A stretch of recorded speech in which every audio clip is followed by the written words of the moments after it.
defeat down to poor decision making and unnecessary risk taking, would you say, in the first half? Yeah, I would just say we dug ourselves a massive hole and made a difficult task much, much more difficult. So obviously far from the start that we wanted, but our resolve and our fight when the game was incredibly hard was amazing, right? So I know there's no rewards that don't come away with points right now for us, especially now that we're actually in the relegation zone. What would you call it? Victories. But we have to stay positive, we have to stay strong, and we have to forge on. And that's the only way we can operate right now. So even the message after the game was our focus is fully on Chelsea right now to do whatever we can to recover and prepare ourselves for a big match on Wednesday. You've lost another key player for the season, Luke Ayling. How disappointed are you with the decision you made to go and make that challenge? Yeah, it's a little bit ironic given it's 500 matches for Luke and that he's such an experienced player.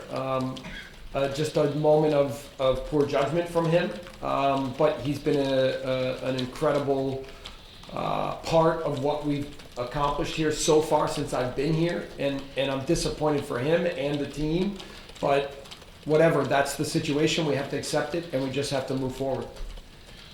Chelsea are next. Luke Bates come in today and he was impressed in the second half.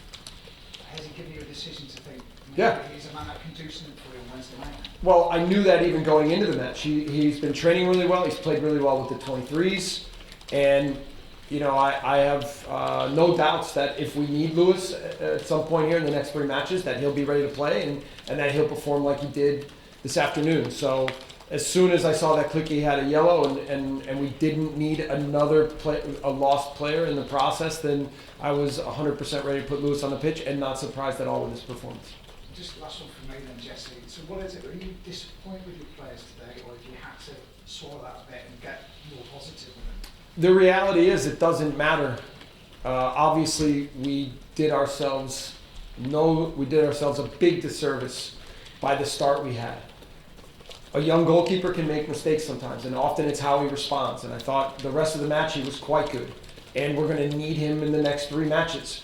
We're down to, between injuries and suspensions, we're down to not a lot of players. And we need every guy to be able to be ready to give whatever it takes to help us get through this situation. So our back's against the wall, but we've got to be ready, and we're ready to fight.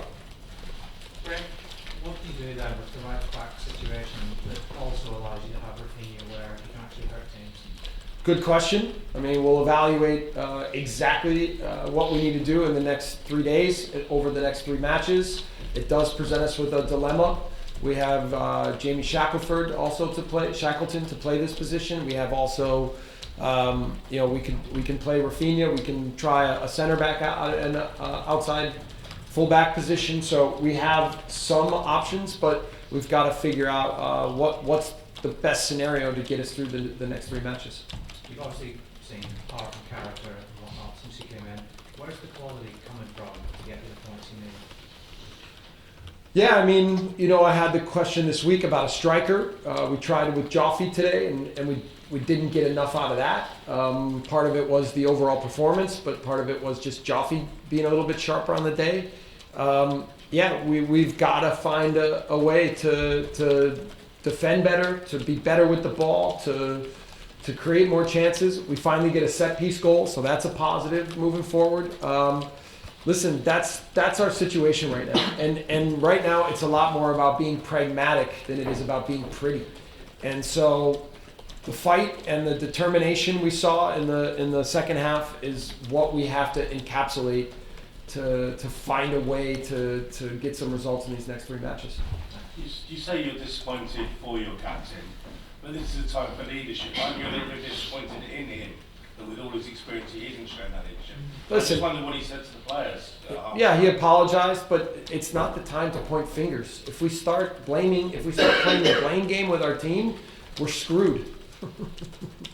Okay? The only potential we have to fight our way out of this is sticking together, being disciplined, and believing in what we're doing.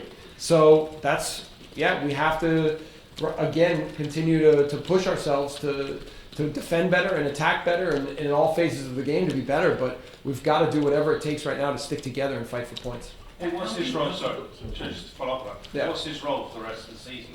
Will he be there? Yeah, absolutely. It's no different than what Adam Forshaw has been providing us, or Patrick Bamford, or guys who haven't been around the roster on match day. Even Liam Cooper was here and pushing the guys today. So, yeah, that's what we need right now. We need everybody all in. Jesse, how do you put the two things together? The first half an hour was just crazy, wasn't it? Yeah. And yet the spirit you showed, let's say the last 20 minutes. I mean, I don't know if you can correlate the two. But as I'm watching the game, I'm thinking about how to do exactly that. How to bring an idea of the way we want to play football in this moment with the spirit and the character of the group. And right now, I've got to figure out what that means for formation, player choices, everything, match plans, so that we can give ourselves the best chance to fight for every single point that we have left. In the last 20 minutes, does that give you hope and belief, Yeah. in the dressing room hope and belief that you can survive? I mean, the disappointment in the dressing room right now is massive because, we know that we let ourselves down by the way we started, but I have to find a way to be real with them, but positive, and we have to, again, recover and go again and not feel sorry for ourselves. And that's the only way that I think about how to handle tough moments. I just say, Hey. you mentioned sticking together and how sort of impressed you were with the strength shown in the second half. What sort of things were said at half time? Yeah. I said that we needed to stay disciplined and that we couldn't, after now losing Luke, and that we couldn't lose any other players for the remaining games, that we had to treat the match like it was 0-0. And we had to just defend for our lives and then find a way to be lethal on a couple counters and then maybe get a set piece goal, right? Or take a foul or find a way to where we could be dangerous on a set piece. We get a goal, and then I said, and then maybe we can push and make the game interesting. It's not over, but for sure, even the sub I made at half, the sub I made in the second half, this was about making sure that we weren't losing any more bodies for the upcoming matches. And how do you take that confidence going into Wednesday? That's the $1 million question. We have to take the positives and we have to take the confidence, but we have to also understand what kinds of things can absolutely destroy our chances, right? And so the way we start the match and the mistakes we make, that's the way to dig ourselves a bigger hole. We've got to find a way to dig ourselves out. Last one, just answer. Jesse, crucial times of the season for planning. How do you plan for next season? I don't have time to plan for next season right now. I said this week I have a singular focus on the next 4 games, and I can say that right now it's about the next 3 games. Do you believe that the team are going to get out of this position? Yeah, I do. I do believe that. And I knew going into these 3 matches against City, against Arsenal, and against Chelsea, that picking up points was going to be incredibly difficult. I knew that we still could manage to find some points. Right now, if we beat Chelsea, I would walk away from the 3 matches and go, if you asked me before 3 points from the 3 matches, I would say, okay, that's okay. That'll help us.